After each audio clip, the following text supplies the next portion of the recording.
Então, pessoal, agora finalmente a gente entra a falar dos arcanos maiores, do tarô, realmente, né?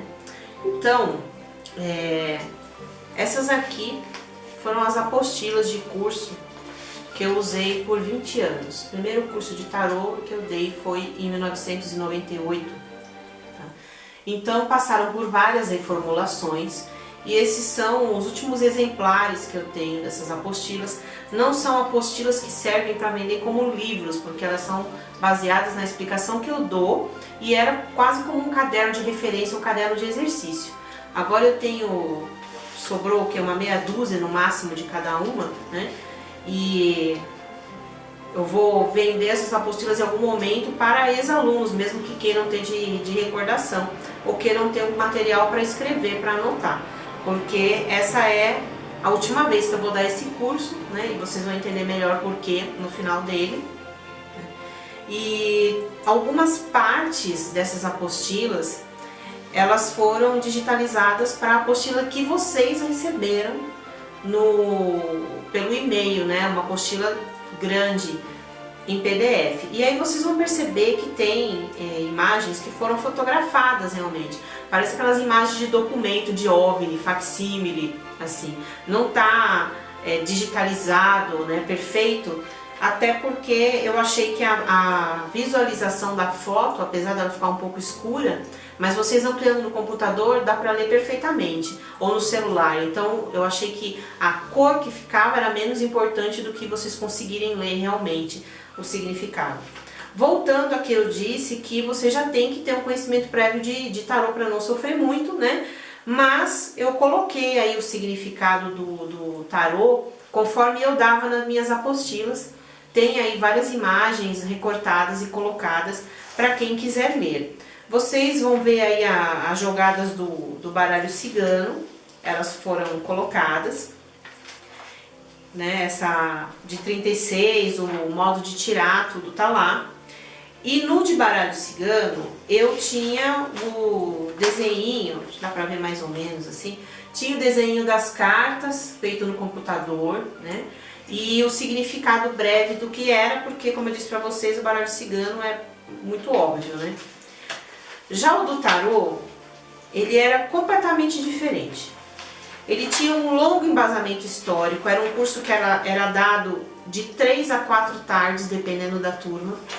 Porque um curso de tarô realmente que você vai ensinar cada arcano, o beabá dele, precisa de pelo menos uns 3 encontros no mínimo, né? Então eu dava de 3 a 4 tardes inteiras de conteúdo, lição de casa realmente, corrigia, era uma coisa extensa, né? O de baralho cigano dá para fazer um intensivão em um dia só, né? Então para fazer um intensivo de tarô, oráculos e linhas temporais, por isso que eu falei, você já tem que ter conhecimento da coisa, né? E aí nessa apostila tem a parte histórica, que quem já fez curso de tarô já tem uma ideia, né? Que eu vou falar um pouco para vocês. E depois, quando eu começar a discorrer sobre o significado de cada arcano, eu vou fazer muito rapidamente, pincelando por cima mesmo o significado de cada um. Vocês vão ter a opção de ler, e aí vocês vão perceber o seguinte, vai estar mais ou menos assim na apostila de vocês. Tem um significado resumido, que é bem resumido mesmo, né? 1, 2 parágrafos no máximo, que é o que eu li de muitos e muitos livros e achei por bem resumir em 1 ou 2 parágrafos. Aqui seria a carta do louco, aqui já é o mago, aqui já é a sacerdotisa. Então, se essa é uma folha de sulfite, você vê que realmente está bem resumido o significado de cada arcano. E embaixo ainda tinha uma parte que está escrito visão Wicca, porque na época eu praticava Wicca, né? Então eu nem me lembro mais de onde que eu tirei essa visão Wicca. Provavelmente foi desse tarô aqui, que é o tarô das bruxas, que era vendido pela Lenda Lenda, porque tem vários tarôs das bruxas, vários tarôs dos orixás, né? Vocês vão entrar para comprar ou digitar aí no site, aparece vários com o mesmo nome, né? Então o que eu uso muito, gosto muito, é esse que era da Lenda Lenda. E se não me falha a memória, tinha uma explicação, a visão Wicca da carta, e eu devo ter me baseado nisso. Já faz tanto tempo que eu já não lembro mais. E para a maioria dos alunos que não tem nenhuma correlação com a Wicca, não vai servir para nada, né? Por isso que o meu interesse era não dar mais nenhuma aula de oráculo, né? O meu foco era as linhas temporais. Mas com base nessas pessoas que estão aprendendo a utilizar o oráculo ainda, né? Então eu achei por bem colocar, né? Não custava nada colocar partes da apostila antiga na nova, porque para muita gente pode ser que tenha validade isso ainda, tá? E aí vocês vão perceber algo curioso, os quadrados estão vazios, né? Quando chega aqui, próxima página, né? O imperador, o sacerdote, tá vazio. Por quê? Porque eu dizia para os alunos que eles têm que se tornar familiares com as cartas, né? Então não importa o desenho, eu gosto desse aqui, né? Não importa qual é o desenho que você tenha na carta. Tem gente que gosta do tarô de Marcélia, que é famoso, né? Um dos tarôs mais famosos que tem. E tem gente que acha horrível aquelas cartas, que é tudo vermelho e azul, né? Então se a pessoa já acha horrível, não adianta ela utilizar aquilo ali, né? Mas, uma vez que ela compreenda um significado amplo da carta, e uma vez que ela escolheu o tarô que ela vai usar, o mais importante é que ela se torne íntima do significado daquele arcano. Então ela tem que abstrair um significado resumido do que aquela carta representa. E aí aqui, ou os alunos faziam isso, não era a lição de casa deles. Ou eles colavam a foto de um parente que representava aquele arcano, ou a foto de uma celebridade, de um artista, de um cantor, que representava, sintetizava tudo que ele sentia com aquele arcano, porque a grande questão é, você tem que sentir aquela carta que ela é, porque você vai ler muito sobre ela em diversos lugares, mas enquanto você não sentir a energia daquilo, né, quando eu falo seu primo Zé, já vem uma bagagem de informação do primo Zé, né, então quando eu falo sacerdotisa, tipo, vem aquela bíblia de significados que você não vem só aqui, vem aqui no peito, né, então podia até escrever o nome, né? Então tinha pessoas que colocavam Silvio Santos, o Casal 20, Arquivo X, no arcano que para ele representava aquilo ali. Então é válido você fazer isso, é um exercício que eu recomendo, embora vocês não tenham apostila física, mas eu recomendo fortemente, se você ainda tem problema com o significado dos arcanos maiores, fazer isso. Dá um apelido aí, né? Personifica o arcano com algo do teu universo interior, que isso vai ajudar muito a fluir, tá? Aí eu vou pedir licença para vocês para dar uma olhada na parte da apostila, porque não dá para decorar 62 páginas, mesmo eu tendo escrito elas para vocês, tá? Então é o seguinte, eu já tinha falado também na aula aberta que o tarô não é sagrado, que o tarô não tem nada de mágico, como falam, que é uma coisa profana, tá? Então a parte histórica que tem na apostila de vocês, tá? Me influenciou muito esse livro aqui. É um livro antigo, né? Que eu encontrei numa biblioteca e depois ele foi doado. E é um livro do Brian Innes, e ele fez uma pesquisa histórica muito interessante sobre o tarô, que depois eu confirmei que realmente era aquilo, né? Não é invenção na cabeça dele. E aí a parte histórica do meu curso eu sempre dou baseado nisso, né? Eu já falei pra vocês que não é sagrado, mas aí quais são as teorias que realmente existem a respeito do tarô, tá? Uma grande parte das pessoas acredita que ele é derivado da Atlântida, né? A Atlântida afundou e aí aquele conhecimento místico foi parar no Egito e de lá tomou o mundo, né? Outra parte, outro segmento de estudiosos místicos, né? Não estudiosos científicos, né? Pessoas que estudam espiritualidade e que gostam de criar teorias, tá? Acreditam que não teria vindo dos Atlantes, e sim algo inspirado na Cabala, tá? O livro de Tote, os judeus, vem por aí e teria originado o tarô.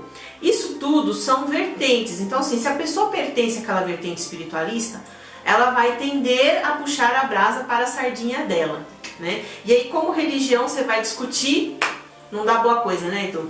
A pessoa tem a fé que aquilo realmente veio da Atlântida, então tipo, deixa a pessoa acreditar que veio da Atlântida, né? Agora se ela perguntar a sua opinião, Aí você diz assim, olha, ouvi dizer diferente, né? Sei não. Então, existe também versão que diz que foi os templários que criaram o tarô. Existe uma versão que é bem embasada, inclusive, que diz que a origem é a mesma do jogo do xadrez. Então, se você começa a buscar o tarô de onde vem, você não chega quase em lugar nenhum, porque cada um vai dizer que veio de um lugar diferente, baseado numa mitologia diferente. Os fatos são o seguinte, a triste verdade da falta de glamour do tarô é a seguinte, tá? Como as cartas chegaram na Europa, é um mistério. Elas não vieram da Europa, mas elas chegaram em algum lugar e como ninguém sabe. A primeira referência que foi feita sobre o tarô foi em 1377. Ao se espalhar pela Europa, né, a gente sabe que em Paris demorou mais para chegar do que na região da Espanha, na região do Languedoc, né, na região do Mediterrâneo, foi conhecido primeiro do que em Paris. Então a gente vê ali que a coisa meio que veio do Oriente caminhando. A questão das cartas normais, tá? O baralho de naipes normais, que não é necessariamente o tarô, tá? Porque como eu falei na aula inicial que surgiu primeiro foi as cartas de naipes normais, depois que veio os arcanos maiores, tá? Então os baralhos chegaram ali pelo Oriente de alguma forma, na Europa, provavelmente pela Espanha primeiro, até chegar em Paris. Quando pegou influência da mitologia celta, o pessoal comparou os naipes com os 4 tesouros da Irlanda, que são o caldeirão de Dágda, a lança de Lugh, a espada de Nuad e a pedra de Fol. Lembra disso? Do mitologia gaélica, mitologia irlandesa, tá? Depois na Alemanha surgiram cartas com naipes que tinham cães, cervos, patos e falcões. Em vez de você ver lá os naipes comuns, tinha animais, né? Então a coisa foi evoluindo de 1300 para cá, tá? Em 1460 já estavam estabelecidos os naipes que a gente tem hoje. As cartas de tarô, elas eram quase totalmente desconhecidas em Paris, até... assim, não faz muitos séculos atrás, vamos dizer 1700, 1800, quase ninguém conhecia essas cartas ali, né? Aí o que aconteceu? Na página, né, do Facebook, no grupo, eu sempre falo para vocês não idolatrarem as pessoas que aparecem na mídia como grandes sábios, tá? Porque na verdade todo mundo é ser humano comum, que tem bicho de pé, que sua, que tem caspa, com problemas, ninguém é... esse glamour todo que tenta aparecer, entendeu? Que tem conexão com um anjo, com Deus, com Jesus, não é bem assim as coisas. Todo mundo tem problema na vida, tá? Então tem muita gente que é endeusado no meio esotérico, e você vai pesquisar a vida da pessoa, você vê que ela era um ser humano como outro qualquer, como qualquer pessoa que tem hoje uma vida mundana, né? E muitos tentam fazer um trabalho espiritual, um trabalho de levar o que tem de bom para os outros, incluindo eu mesma, né? Minha vida é mais comum possível, né? Parte espiritual é uma coisa, mas tem o mesmo problema que todo mundo tem. Então, quando aparece alguma celebridade no meio ufológico, celebridade espiritualista, eu olho com muita reticência, a pessoa vai na onda daquilo, começa a endeusar que nem se fosse um novo santo, né? Só falta criar a igreja da santa fulana, do santo fulano. E eu tenho motivos para pensar assim, porque eu fui uma pessoa que idolatrava os santos modernos. Eu fui uma pessoa que achava que se eu fosse no workshop de fulano, que se eu tivesse, fizesse curso de Beltrano, eu ia ampliar minhas capacidades. Isso nunca aconteceu, né? Eu só descobri que eu perdi meu tempo ali, né? E eu tive a oportunidade de conhecer muita gente que vocês só escutam falar na internet. Eu conheci pessoalmente essas pessoas, trabalhei com algumas delas. Então eu sei que elas são seres humanos com problemas falhos que vocês nem imaginam, né? Assim como eu, assim como você, né? Então não idolatre ninguém, busque a sua compreensão, a sua expansão de consciência. Porque esses santos que você vê na internet, tá? Que vendem uma imagem de santo, tá? É uma furada, não é aquilo que aparenta ser, tá? Essas pessoas, quando não estão na frente da câmera, elas estão bebendo, elas têm problema com álcool, elas têm problemas com droga, elas têm problemas familiares, como qualquer ser humano tem, tá? Elas não estão imunes porque elas falam de um assunto que você admira, seja espiritual, seja ufológico, seja de ampliação de consciência, tá? Não existe terapeuta solucionado, não existe santificado, tá todo mundo aqui na matéria penando para dar conta de alguma coisa, tá? Então nesse texto que eu vou pedir para vocês lerem com atenção, quando vocês tiverem um tempinho aí na apostila, eu quero que vocês leiam realmente essa história da origem do tarô, que vai contar várias pessoas conhecidas, o que elas eram na realidade e como quem conta um conto aumenta um ponto, né? Então quando eu comecei a estudar esoterismo, eu ouvia falar, né, de nomes de ocultistas famosos, e depois você vai ver, né, por exemplo, Eteila. Né? Quem era Eteila? Eteila era um cara que fabricava peruca chamado Aliette. Aí um dia ele mudou o nome dele para Eteila, né? E foi esse cara que declarou que o tarô tinha sido escrito em lâminas de ouro em um templo perto de Mênfis, 171 anos após o dilúvio. Foi esse cara que deu essa informação. Ele estava lá quando foi feito isso? Então tem pessoas que acreditam que ele recebeu informação de guia e tudo mais. Nada contra o Eteila, que legal que ele deixou algum legado para a humanidade. Mas assim, vejam as coisas, como se diz em inglês, with a pinch of salt, né? Com uma pitadinha de sal, né? Não engula tudo que os outros contam, porque não é bem assim, tá? E aí, dizia que Hermes Trismegisto planejou o livro, e que esse livro, ele devia ser chamado de livro de Thoth, esse era o nome correto. E que esse livro foi executado por 17 magos que trabalharam 4 anos. Esse Eteila, ele elaborou o próprio baralho dele. Esse baralho diferia, né, dos outros em vários sentidos, tá?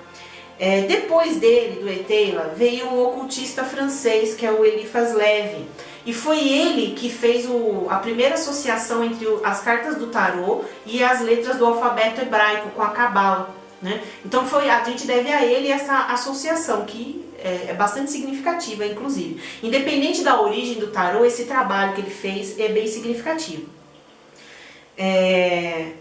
Depois, né, veio mais pessoas criando teorias sobre o tarô. E a gente tem que entender que quando se falava em Egito, naquela época em Paris, era a terra dos mistérios, entendeu? Eles não tinham descoberto ainda a Pedra da Roseta. Quando falava Egito, toda a magia do mundo estava lá, entendeu? Se você fosse para o Egito, você ia parar em outra dimensão. O pessoal tinha essa percepção. Então tudo que era misterioso se dizia que vinha do Egito, né? Depois, né, quando descobriram lá, decodificaram a Pedra da Roseta, as pessoas começaram a encontrar registros históricos, muitas dessas lendas caíram por terra, né? Não são fatos verídicos.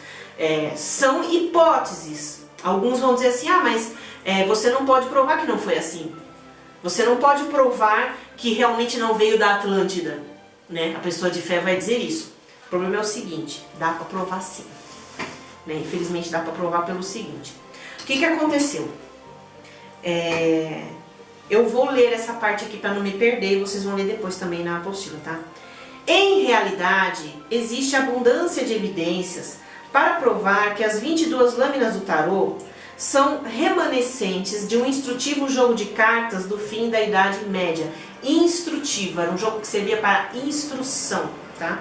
Da mesma forma como hoje ensinamos aos nossos filhos pequenos através de jogos, como dominós ilustrados, quebra-cabeça, os ricos da Idade Média idealizaram jogos que exploravam imagens que já eram conhecidas e decoradas. Era um sistema de memorização.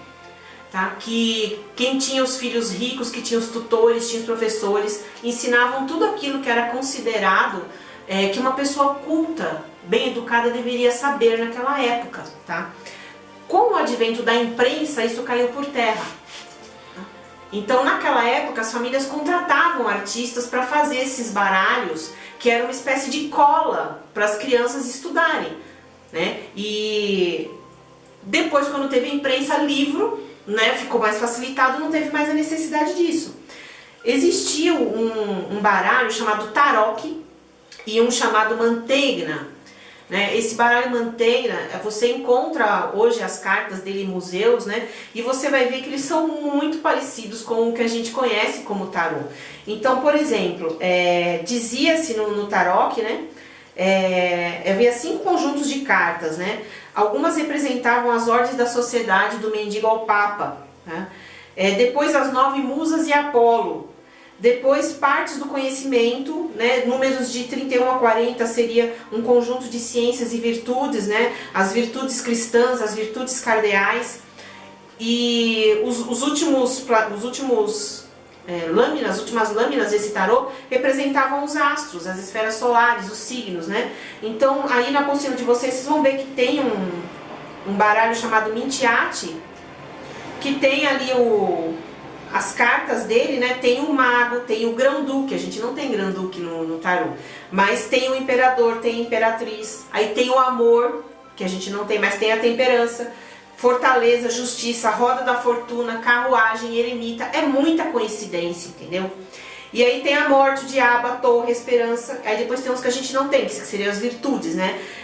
Fé, caridade, aí tinha os elementos, fogo, água, terra e fogo, e os signos, né? Então, na medida que isso foi...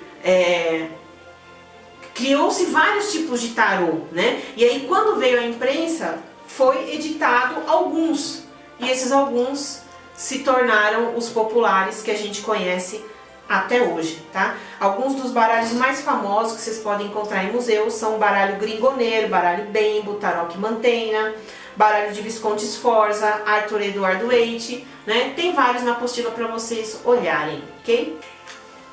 Então, pessoal, vamos começar a falar agora sobre o significado das cartas do tarô, né? Dos arcanos maiores. Então, para introduzir esse assunto, é importante eu dar um lembrete para vocês, que é com relação aos tarôs do Rider-Waite, tá? Que é um dos mais populares do mundo. Ele trocou o arcano 8 pelo arcano 11. Você sabia disso, Henrique? Não. O arcano 8 é o arcano da justiça, né? Nesse meu tarô aqui, né? Esse aqui é a carta 8, é a justiça. Na maioria dos tarôs, a carta 8 é a justiça, dos mais antigos. E a 11 é a força. Esse aqui, como é o tarô das bruxas, né? Ele tem assim um desenho meio celta, né? Mas no tarô tradicional de Marselha, aqui é uma mulher abrindo a boca de um leão, a carta da força, né? E aqui na da justiça geralmente tem uma mulher com uma balança, alguma coisa assim. Então, a justiça 8 e a força 11. O que o Waite fez? Ele trocou. Ele resolveu que a justiça ia ser a 11 e a força ia ser a 8. E aí, como muitos artistas, né, iam fazer os seus tarôs e se inspiravam nos que já existiam antes, e o dele, que foi feito junto com a Pamela Colman, é muito clássico, muito tradicional, é um baralho bonito, né? Então, muitos tarôs modernos vêm com essa inversão da carta 8 pela carta 11. Inclusive o meu do Senhor dos Anéis tem esse problema, né? Pra mim é um problema, porque a não ser que você seja adepto das mesmas filosofias, que você vai achar que faz sentido trocar a 8 pela 11, né? A maioria dos tarôs que eu conheço acha que é trocar 6 por meia dúzia. É questão de ponto de vista filosófico, né? Então, pra mim, a carta 8 sempre vai ser a justiça, e a carta 11 sempre vai ser a força. Então, quando eu compro um tarô, geralmente os importados acontece isso, eu pego a carta da justiça e eu coloco na ordem, na posição 8, independente do número que esteja aqui em cima, tá? Então, se aqui é a carta da justiça, mesmo que aqui tivesse 11, no meu deck vai ocupar a posição 8. E a mesma coisa essa daqui. A carta da força, mesmo que tiver aqui a numeração 8, ela vai continuar na posição 11. Então o que acontece? Às vezes no mapeamento, quando eu uso o tarô do Senhor dos Anéis, até hoje ninguém percebeu isso, agora que eu vou falar é capaz das pessoas notarem, né? Quando eu mando a foto da mandala, muitas vezes sai, né, a carta 8, sai a carta 11, e aí a pessoa não reparou que o número que tá lá não é o que eu coloco depois no mapeamento. Porque aí eu inverto, né, e coloco a numeração certa. Da carta da justiça, na foto ela tá 11, e no mapeamento eu vou colocar que é 8. E vice-versa, a da força vai estar 8 no tarô do Senhor dos Anéis, e eu vou colocar 11 no mapeamento, tá? Então, isso é uma coisa que acontece com vários tarôs aí bonitos. E aí você vai decidir. Se você concorda com o 8, você deixa nas posições 11 e 8 que ele inverteu. Mas o tradicional seria a Justiça 8 e a Força 11, ok? Pra gente falar da simbologia do tarô, a gente tem que falar sobre questão de simbologia e arquétipo, né? Então, o que tem de tão fascinante sobre as cartas do tarô?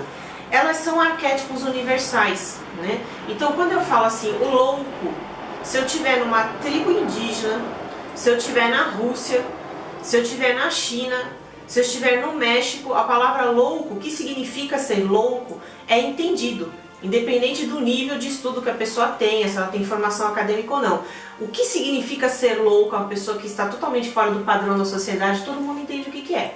A mesma coisa se eu falo mãe, se eu falo pai, né? Apesar de pequenas diferenças, né? Criança, carro ou carruagem, algo que se move, né? Cavalo, são simbologias de movimento, de progresso, né? Em qualquer parte do mundo, em qualquer cultura, é muito parecido. Então, os símbolos que o tarô contém nos arcanos maiores são símbolos que existem no inconsciente coletivo, que a gente instintivamente responde a eles, mesmo que a gente não tenha um conhecimento formal para explicar o que eles significam, mas eles são tão fortes na humanidade que é como se tivesse uma informação na programação profunda do seu cérebro sobre o que aquilo é, né? Então fica mais fácil você estudar e desenvolver teorias a respeito disso daí. E além da questão dos arquétipos, né, a gente precisa falar sobre a jornada do herói, que é um termo que muitos de vocês provavelmente já ouviram falar. A jornada do herói, esse foi um termo cunhado por Joseph Campbell. Esse Joseph Campbell, ele estudou mitologia e religião comparada, tá? E aí ele formulou 12 fases do que seria essa jornada do herói. Essas 12 fases, elas vieram a se popularizar muito e seriam utilizadas para formular várias coisas que hoje a gente tem contato no mundo moderno, né? Que a gente nem imagina que se baseia nesse estudo do Campbell. Então, seriados, roteiro de filme, roteiro de livros, né? Esses livros que viram sagas populares, todos eles vão reproduzir os 12 passos da jornada do herói. Quando você faz um curso de roteiro, né, e nos Estados Unidos isso é uma coisa... Ser roteirista em Hollywood é como ser plantador de caju no Nordeste, entendeu? Uma coisa assim muito... sem glamour já, é uma coisa comum, é praticamente emprego de operário você ser roteirista, né? Então eles aprendem essa jornada do herói porque tem que desenvolver muitos episódios de séries e elas têm que sempre fazer sentido, elas têm que manter a qualidade até um certo ponto, né? Então, quando você segue esses 12 passos da jornada do herói, sempre vai fazer sentido, né? Sempre a história vai ficar dentro de uma coesão que um ser humano ele assiste aquilo e faz sentido para ele, né? Esses livros, sagas infantis, todos vão seguir esses 12 passos do herói, né? E dentro do tarô a gente vai ver isso reproduzido ao invés de 12 passos, 22 passos, né? Então, na apostila de vocês tem aí os 12 passos, só pra gente ilustrar, né? Essas 12 fases, né? A primeira, ela fala do mundo comum. Ela sempre vai retratar um personagem vivendo uma vida medíocre. Não tá acontecendo nada demais ali, tá na sua normalidade. A segunda fase é um chamado à aventura. Vai aparecer um personagem, um evento, alguma coisa que vai despertar, né, uma necessidade do personagem passar por uma aventura.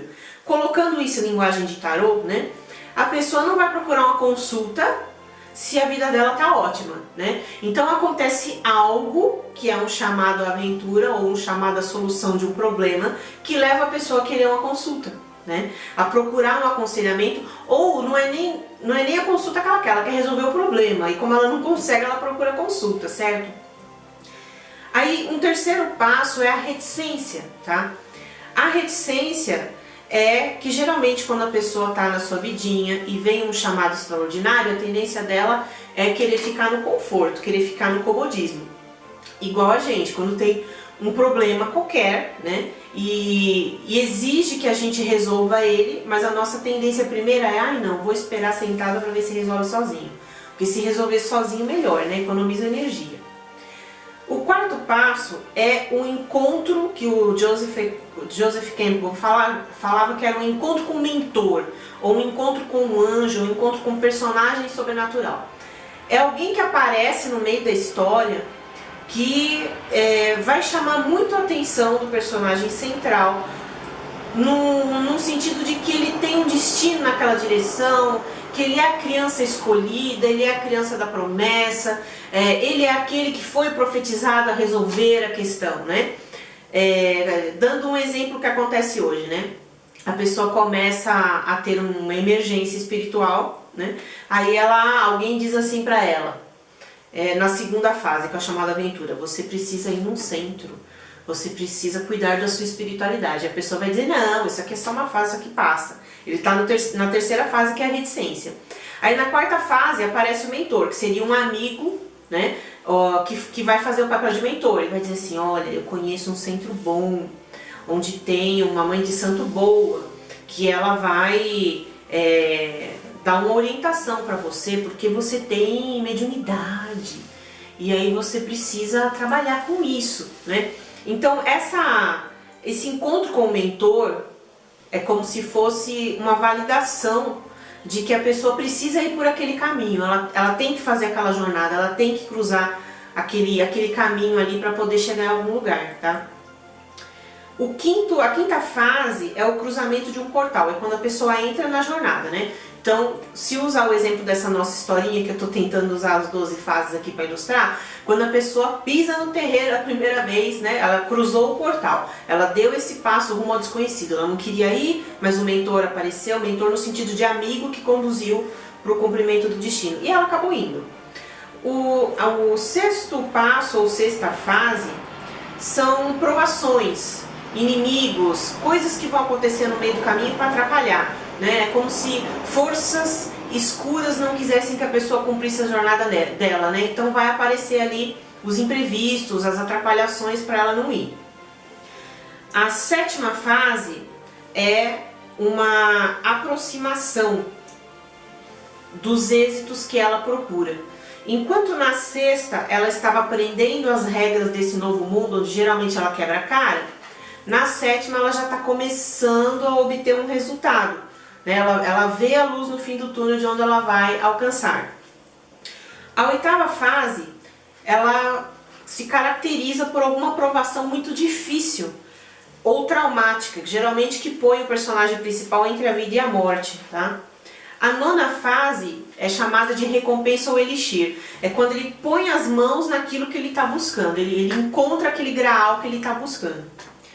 A décima fase é um caminho de volta, né? Tipo, ele viveu a aventura e agora ele vai voltar para o mundo normal. Ele venceu as etapas, conseguiu o elixir ou grau que ele procurava e ele vai voltar agora para casa com aquela recompensa dele. Só que nisso, depois da décima fase, ocorre uma fase chamada ressurreição do herói. É como um teste que vai colocar à prova tudo aquilo que ele aprendeu para ver se ele aprendeu mesmo. E aí ele passando, vem a 12ª fase, que é finalmente o regresso para o ponto do início, só que agora dotado do elixir. Ou seja, você passou por toda aquela experiência, só que agora você tem o quê? O conhecimento, né? Então se a gente colocar essa jornada do herói, né, ela é tão popular porque ela se adequa a qualquer coisa, né? A qualquer fase da sua vida. Ao jogo de tarô, ela é utilizada para fazer jogo de videogame, né? Você encaixa uma fórmula que ela sempre vai dar certo, porque ela reproduz uma realidade da vida, é assim, né? Se você pensar até em termos de existência, né? Partindo do princípio que todo mundo acredita em reencarnação, né? Então, você já teve várias jornadas, você já passou por essa jornada do herói, por que você se candidata a uma nova vida, a uma nova encarnação? Você vai passar por tudo isso, né? Vai ter episódios traumáticos, vai ter provações, porque você quer voltar para casa, entre aspas, que é o mundo espiritual, com um novo elixir, né? Cada encarnação, o avatar, ele busca um ingrediente para o elixir, que é o que ele vai ter de tesouro espiritual no final das contas, né? Então, as 22 cartas do tarô, elas são uma jornada do herói estendida, né? Então, uma maneira bem simples de você entender a lógica, eu vou utilizar esse meu tarô aqui das bruxas, né? Mas qualquer um vai servir. Como eu falei, não vou discorrer longamente não sobre as cartas, porque vocês têm aí, né? E já devem ter estudado o tarô antes. Então, a carta do louco, né? Que é uma louca, é a carta 0, né? Então é aquele ponto onde nada está acontecendo, né? Em alguns tarôs ela também é chamada carta 22, então a 0 e a 22 são a mesma, tá? É a meia-noite do relógio, entendeu? É o começo e é o final do ciclo, é a carta do louco, né? Você sai do 0 e você volta pro 0. Quando sai a carta do louco, na prática, né? O que a gente vê? Pode ser um adolescente descompromissado da vida, uma pessoa que ainda não começou a jornada dela, uma pessoa que ela não deu início a nada, ela está como um louco, olhando tudo, né? Tem o caos na mente dela, tem todas as possibilidades, mas nada ainda foi decidido. Quando você tem a carta do louco, significa que tudo pode acontecer, porque ainda está no reino do caos, nada está determinado, tá? Tudo é possível. Em linguagem de linhas temporais, nenhuma foi escolhida ainda, tá? Então tudo pode acontecer, tá? Quando a pessoa toma uma decisão, ou quando ela entra dentro de uma linha temporal, na outra linguagem, ela se torna a carta do mago. A carta do mago, apesar do nome, ela não é uma carta de grande poder. O mago do tarô não é o Gandalf, tá? É um mago bem chinfrim, iniciante de caminho. Ele é alguém que é o número 1, ele está começando a jornada dele. Ele tem uma mochilinha, geralmente, com que representa os 4 elementos ali, né? Ele tem um conhecimento muito básico e ele está começando o caminho dele. O mago é uma pessoa na fase de 20 anos, tá? Você não pode esperar uma imensa sabedoria dela.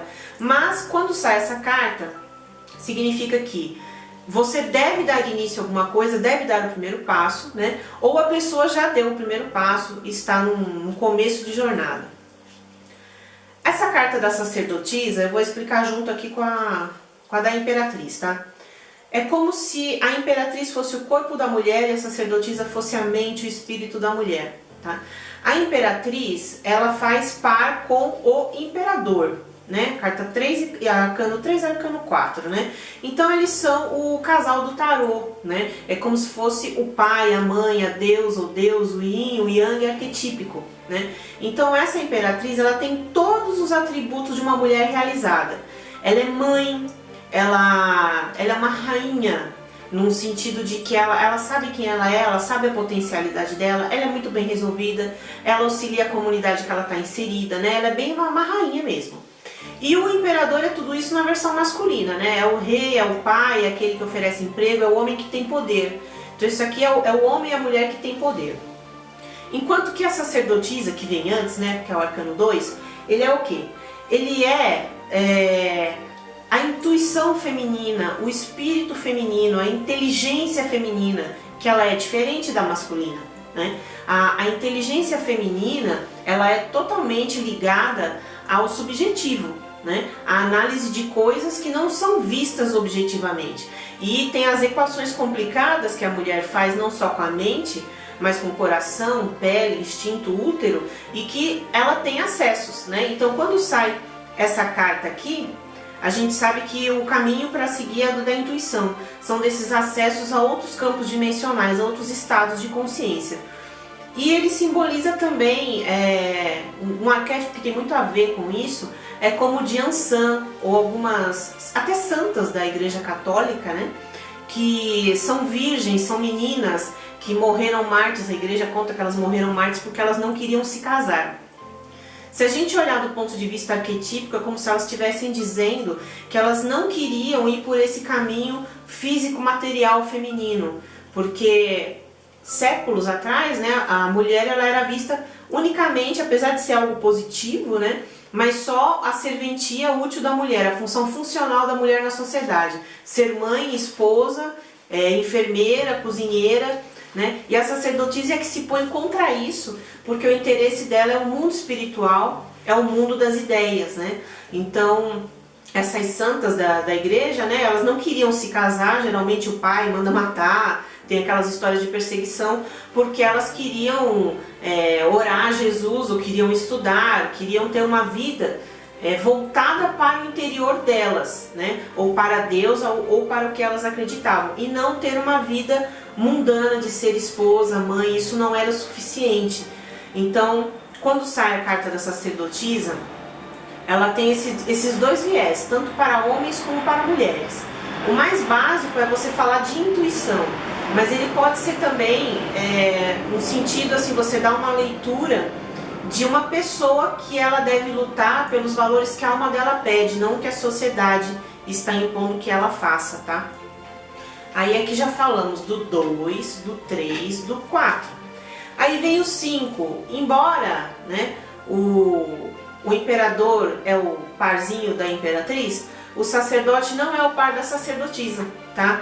Enquanto a sacerdotisa representa a intuição, note que nem tá em sequência, né? Como da imperatriz para o imperador é a 3 e a 4. E aqui não, é da 2 para 5, ou seja, deu um pulo aqui, né? Porque o sacerdote ele representa as instituições, tá? Se a pessoa tá perguntando de emprego e sai essa carta, a gente vai dizer para ela que o caminho dela não é como autônomo, não é informal. É uma pessoa que precisa atuar dentro de uma empresa, de uma instituição sólida. Se a pessoa estiver perguntando, eu vou abrir meu próprio negócio ou eu vou fazer faculdade, ela tem que fazer a faculdade, porque é uma carta que ela tem como energia primordial a necessidade de estar dentro do sistema, dentro de uma estrutura corporativa oficializada, tá? Quando sai na parte religiosa, geralmente são pessoas que vão precisar de uma religião estabelecida para seguir na sua vida, não são pessoas de mente muito aberta, não. A carta 6, o arcano 6, que é o famoso Enamorados, é talvez a mais enganadora do tarô, né? Porque as pessoas acham que é uma carta romântica e não é. Essa é uma carta de dúvida, de você ter que escolher entre dois caminhos, de tomar uma decisão, tá? É o pesadelo do libriano, é isso aí. A carta 6. A 7 é o carro, ou a carruagem, ou o cavalo, que eu já comentei, é o movimento, né? Então, quando sai esse arcano, ele é sempre positivo, porque ele representa progresso, as coisas vão andar, a vida vai caminhar, né? Nada vai ficar parado, tudo vai ter progresso, né? A palavra que eu identifico essa carta é progresso. A justiça, né? Quando a pessoa tem um processo na justiça, alguma coisa assim realmente, né? Isso é uma carta bem óbvia. Mas em outras jogadas ela pode estar representando karma, ela pode estar representando a necessidade de um ajuste de contas, da pessoa viver a sua verdade, né? Ou respeitar a verdade de outra pessoa. Tem a ver com a energia também, né? Porque o 8, se a gente pensar na Lemniscata, né? O símbolo, o 8 é o símbolo da eternidade. Então tem a ver com uma energia que vai e volta, né? A própria justiça. Se você é penalizado é porque você cometeu uma infração, né? Aquilo que você faz para o outro retorna para você. Então esse é o sentido de justiça amplo. Quando sai essa carta significa que alguma coisa que a pessoa está sofrendo a ação, teve uma ação que provocou isso. Ou que ela está fazendo algo agora que ela deve levar em conta o retorno que isso vai dar, né? Ou seja, a lei do retorno, lei de ação e reação, não como mecanismo de castigo, mas como leis universais, tem que ser levada em conta quando sai essa carta. Aí a gente tem a carta do eremita, né? O eremita, o ancião, né? Ele é o contrário do mago. O mago é aquele que está iniciando a sua jornada, né? O novato de 20 anos em qualquer assunto. E aqui a gente já tem a pessoa experiente, que não tem mais as ilusões do mundo, que geralmente até está...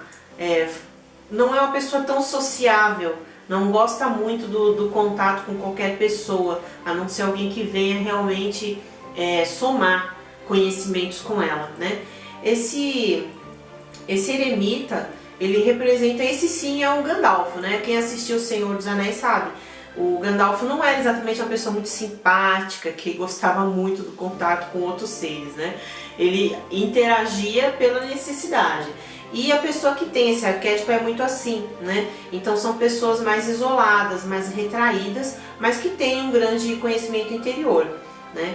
Todas as cartas, elas vão ter um aspecto positivo e negativo, dependendo de como você vai abordar.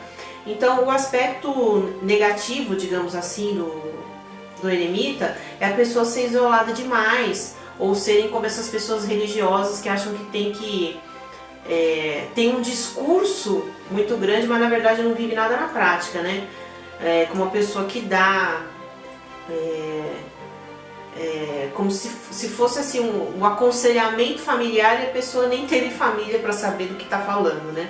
Então às vezes é um sepulcro caiado. Esse é o lado não muito positivo dessa carta, né? A gente tem que saber interpretar qual que é o aspecto, né? A roda da fortuna, ou casa de Deus, conforme o tarô muda o nome desse arcano 10 aqui, né? Ele representa uma ação do destino, digamos assim. É um dedo de Deus ali fazendo alguma coisa. Ela representa uma ação que ela não pode ser controlada pelo livre-arbítrio de ninguém. A vontade de nenhum homem vai conseguir atuar naquilo ali. É como se fosse os deuses vão decidir o que vai acontecer sobre aquela determinada questão, né? Então, toda vez que sai essa carta, você sabe que forças vão estar em ação que suplantam as vontades dos seres humanos normais, né? É algo que tem que ser aceito, não pode ser mudado. A 11 é a força, né? A força na carta tradicional é uma mulher segurando a boca de um leão, né? E aí geralmente os analistas, né, sempre comentam que pelo desenho da carta tradicional do tarô de Marsella, você não consegue dizer exatamente se aquela mulher está abrindo a boca, fazendo força, parece que ela está só segurando, assim, parece que ela não está fazendo tanta força para manter aquela boca aberta. Você não sabe se ela é uma dentista olhando ali para dentro, alguma coisa assim, porque ela parece que ela está confortável segurando a boca do leão, né? Então tem toda uma simbologia ali da pessoa controlar os próprios instintos, né? Aqui a gente tem uma moça em cima de um urso, né? Um urso é um animal feroz, pode matar alguém, mas ela está sentada calmamente em cima dele na carta, né? Então os nossos instintos, eles são selvagens, eles são animais mesmo, né? Não importa o quão espiritual você acha que você é, se você é de Sírio, se você é das Pleiades, não importa. Você está num corpo que é um bicho, é um animal, e você tem esse instinto fortíssimo, né? E você precisa aprender a dominar, porque essa experiência de domar os instintos, né? Instintos, ele vai te levar a conhecer suas emoções profundamente. E isso é um aprendizado espiritual importantíssimo, tá? A carta 12 é a carta do enforcado. Talvez o motivo pelo qual eu goste tanto desse tarô aqui das bruxas é por causa dessa carta. Porque no tarô convencional tem lá o enforcado, né? Um homem pendurado pelo pé. Essa carta do enforcado, ela talvez seja a mais negativa do tarô todo, né? Quando sai essa carta, não tem saída, né? A pessoa está numa situação bem ruim. Ou ela vai ser mandada embora mesmo, ou ela está muito ruim de saúde mesmo, ou aquele relacionamento não tem futuro. É sempre um fim de linha, essa carta 12. Só que aqui, ela aparece como, chama o sacrifício aqui, né? E aí ela tem um rapaz oferecendo ali é um milho, né? É um milho isso aqui, né? E aí ela faz uma analogia com divindades que a gente tem na mitologia, que em troca de conhecimento fizeram um sacrifício, né? Então, por exemplo, Odin, para que ele recebesse o conhecimento das runas, ele ficou pendurado 9 dias e 9 noites no Yggdrasil, que era a árvore, e ele perdeu um olho, né? Então ele deu um olho, foi a troca que ele teve com o conhecimento, né? Ele deu algo para receber algo em troca. Então essa carta, quando vista por esse lado, ela é positiva, geralmente quando se trata de assuntos espirituais, né? Você passa pela fornalha para você adquirir algum conhecimento com aquilo ali, uma experiência que possa servir para você e para outros futuramente, tá? Não gosto de utilizar mitologias cristãs, mas é mais ou menos a história do Cristo, né? O sacrifício em troca de uma salvação maior, digamos assim, né? Não se apegando muito nessa mitologia pelo lado pesado dela, mas no sentido assim, por que um pai de família sai todo dia de manhã e vai trabalhar, né? Por que ele, às vezes numa coisa que ele nem gosta, né? Porque é um sacrifício que ele faz pela família, a família vale a pena, né? Então você está dando algo em troca de alguma coisa que compensa mais para você. Essa é a carta da morte, né? Bem estilosa nesse tarô, né? A morte, apesar de muita gente temer essa carta, porque não conhece bem a simbologia, ela não necessariamente é uma morte de alguém, né? E geralmente não será, inclusive. Ela é uma carta que fala de transformação, né? O arcano 13, é a carta da transformação. Então, quando sai essa carta, a gente sabe que tudo vai mudar. Vai ter uma mudança no trabalho, vai ter uma mudança no status da pessoa, na vida amorosa dela. Alguma mudança vai ter, e às vezes muito positiva, inclusive. Eu vou aproveitar para falar que morte física, desencarne, eu aprendi assim e confirmei assim na minha experiência, tá? Não que você deva falar isso para o consulente, mas para você saber o que está sendo previsto nas linhas temporais para orientar direito a pessoa, tá? A morte mesmo de uma pessoa, morte física, por exemplo, a pessoa fala de um parente que está doente, né? Ela quer saber se o parente dela vai melhorar. Aí sai essas duas cartas, geralmente bem perto, a morte e o enforcado. A pessoa vai morrer, tá? Ou então sai a morte e o julgamento, que é o arcano 20. Também é um bom indício de que a pessoa vai visitar São Pedro, tá? Então, essas são as combinações que geralmente tem a ver com a simbologia do desencarne. É a morte, a 13 com a 12, a morte com o enforcado, ou a morte com o julgamento, 13 com 20, tá? Só que é o tipo de coisa que você vai ler para você entender como orientar, não que você vai falar para a pessoa. Mas quando sai a morte sozinha, ela geralmente é positiva, ela não é negativa. A temperança é uma carta que é o equilíbrio do yin e o yang. Para relacionamento ela é muito boa, tá? Manda a pessoa ter paciência, manda a pessoa ter calma, equilibrar a vida, nem tanto ao céu, nem tanto à terra. É uma carta de equilíbrio, é uma carta bem libriana essa daqui. Esse também é uma carta que é o diabo, né? Bem mais bonita essa daqui, né?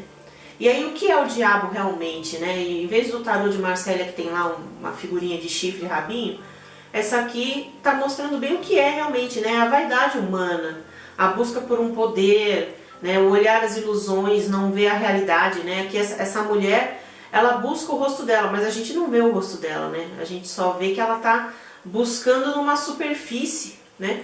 Ilusória, sabe-se lá Deus o quê, né?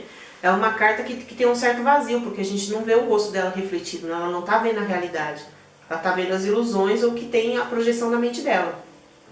Essa carta, o lado bom dela, ela representa dinheiro quando você está fazendo uma jogada querendo saber se um negócio vai dar certo, se um empreendimento vai dar retorno financeiro. E sair essa carta é um sim. Mas de resto, assim, se for para amor que você está tirando, né? Se for para a vida amorosa e sai essa carta, ela denota um relacionamento mais sensual, uma coisa mais de pele, não tem muita profundidade emocional, não. Também pode representar um relacionamento baseado em interesse, né? Onde as pessoas trocam sexo por alguma coisa que elas queiram em troca, né? Algo que dê vantagem a elas. Então, se for espiritualmente que você está tirando, significa um local, uma pessoa que você está seguindo, que está vendendo ilusões, alguma coisa assim. 16, a torre, né? A torre é uma carta interessante, que ela faz referência, que é uma fogueira com uma alma se libertando, né? Mas no tarô convencional tem uma torre caindo. E essa torre caindo, ela ela faz referência à Torre de Babel, onde se falava muitos idiomas, né? Então, se você está tirando uma consulta referente a estudo, referente a determinadas carreiras profissionais, ela pode estar te mandando aprender outros idiomas, tá? Isso poderá ser importante para a tua vida profissional, para o seu trabalho andar, para os seus estudos, o aprendizado de outro idioma. Hoje é meio que óbvio até, né? A gente no Brasil, se quiser crescer numa carreira, ou se você quiser ter acesso à verdade, não dependendo da mídia nacional, você é obrigado realmente a saber inglês no mínimo, né? Mas antigamente, quando a gente não tinha essa percepção da necessidade de outro idioma, né, essa carta já significava isso, tá? Ela já fazia alusão ao aprendizado de idiomas. E em caso de saúde, né, a torre é um símbolo fálico. Então, para homens, ela pode ser um sinal de impotência. Ela pode estar representando algum problema de saúde nessa parte, tá? Uma queda de testosterona, por exemplo, né? Tanto em homens como mulheres. Ela pode representar também declínio de saúde, porque a torre, né, o templo físico decaindo, né? Então, para a saúde, ela não é muito boa. E ela significa que algo vai abaixo, a casa vai abaixo, né? Então, se eu estiver tirando para um trabalho, uma empresa, né, uma operação lava-jato, vem tudo à tona, entendeu? Algo nesse sentido, assim. Se existia uma estrutura onde existia uma hierarquia ali dentro, essa hierarquia ela vai cair. Essa carta sempre vai simbolizar o fim de uma era, tá? A 17 é a estrela, é uma carta boa espiritualmente, né? Tem umas cartas no baralho cigano, né? As flores, os lírios, o rio, elas parecem todas meio iguais, assim. São cartas boas, positivas, mas não diz nada muito significativo, assim, a não ser que é bom, né? Você interpreta como algo bom. E essa carta da estrela, ela tem uma simbologia profunda espiritualmente, mas quando você vai ler na prática, você não tem muita coisa para falar dela, né? Ela é uma carta que ela representa a própria divindade humana, né? A conexão com a espiritualidade, a pureza, a não necessidade de muitos recursos materiais ou mesmo de muito estudo para se conectar com a divindade. Ela é uma carta de pureza e de conexão, de herança divina mesmo. É muito profunda e acaba não tendo muito o que você falar dela na hora que você está lendo. A lua e o sol é assim. Eu mostrei para vocês a imperatriz e o imperador como casal, né?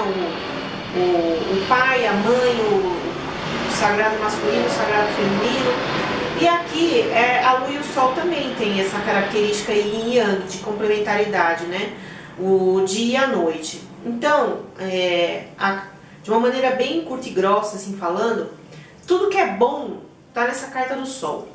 Essa é aquela carta que você quer que saia quando você está lendo, tá? Ela é boa para tudo, para saúde, para o amor, para negócio, para espiritualidade. Se sair o sol, você está bem na fita. Já a carta da lua, ela é confusa, né? Até porque a lua tem fases, né? Então tem a fase que ela tem mais luz, a fase que ela está sumida do céu, né? Você não vê o brilho dela.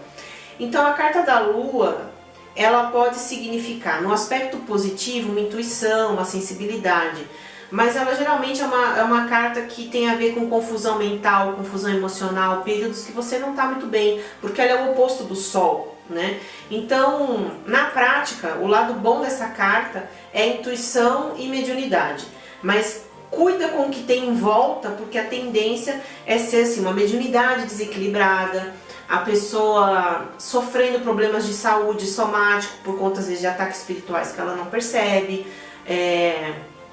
muita confusão emocional, depressão, a noite escura da alma, vamos dizer assim, né? Essa carta pode representar isso.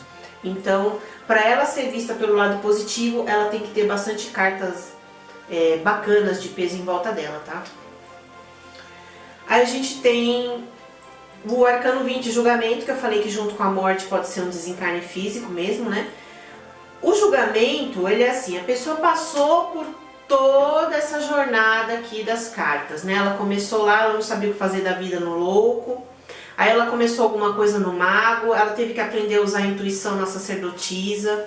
Aí ela se tornou uma figura útil na sociedade, na imperatriz, né? Aí ela desenvolveu as características de poder, ela conseguiu poder no imperador. Aí ela, o que ela buscou acabou virando algo sólido, como uma instituição, que é a carta do sacerdote, né? Ou hierofante, como é chamado também. Aí naquela trajetória houve um momento de dúvida, o que farei agora, que é os enamorados. Foi tomada uma decisão que levou ao progresso, que é a carta do carro. E aí toda ação gera uma reação, que é a carta da justiça. E aí houve um momento em que foi necessário um isolamento, ou a sabedoria adquirida começou a servir num processo de tutoria para outros que estavam iniciando o caminho, na carta do eremita. Aí tem as ações do destino, na roda da fortuna, né? A força, você se segurar firme quando ocorre alguma coisa que é uma força externa, né? Uma ação do destino, e você tem que ser forte para ultrapassar aquilo, que é o caso da roda da fortuna seguida da força. E aí, apesar de você ser forte, alguma coisa você perde no meio do caminho, que é o enforcado, né? E ocorre uma morte, uma transformação.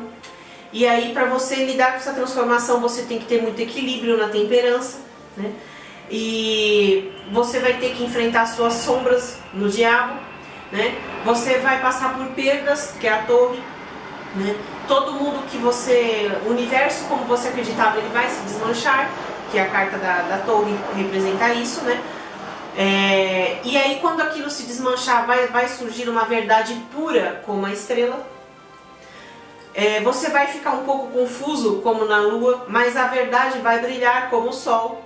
E aí você vai avaliar toda a sua vida, como no julgamento. Você vai colocar tudo em perspectiva. E aí sim você nasce para o mundo. Você concluiu a sua jornada, você cumpriu o seu propósito, você voltou com o elixir, né? Então essa é uma jornada do herói com 22 passos, digamos assim, tá? Então essa forma como eu tentei passar para vocês os arcanos, é bem um resumo do que eu penso quando eu estou tirando as cartas, é o que vem na minha mente, né? É uma carta da vitória, uma carta positiva totalmente, a 21, né, que é o mundo. É uma carta de julgamento, de avaliação, inclusive de ser avaliado espiritualmente, né, antes que algo aconteça, na 20, e assim por diante. Na apostila de vocês tem os significados, como eu ensinava para as pessoas, vocês vão poder ler ali, né? Mas eu aconselho vocês a utilizarem os espacinhos em branco que eu falei, né? Depois de ler o que significa cada arcano e colocar ali, sintetizado, o que para você representa, né? Não precisa ser exatamente como eu falei aqui, mas como você capta, como chega para você. Essa carta me lembra meu avô, essa carta é aquele vizinho maluco.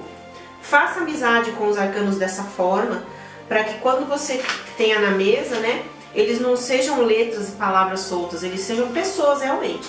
É uma combinação de personagens na mesa quando você está lendo, tá? Deixa eu ver aqui mais que eu tenho para acrescentar a vocês. A gente vai entrar nos métodos, tá?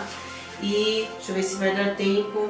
Acho que não vai dar tempo, vamos parar por aqui. E no próximo take a gente vai falar dos métodos de jogada com tarô, os mais comuns, ok?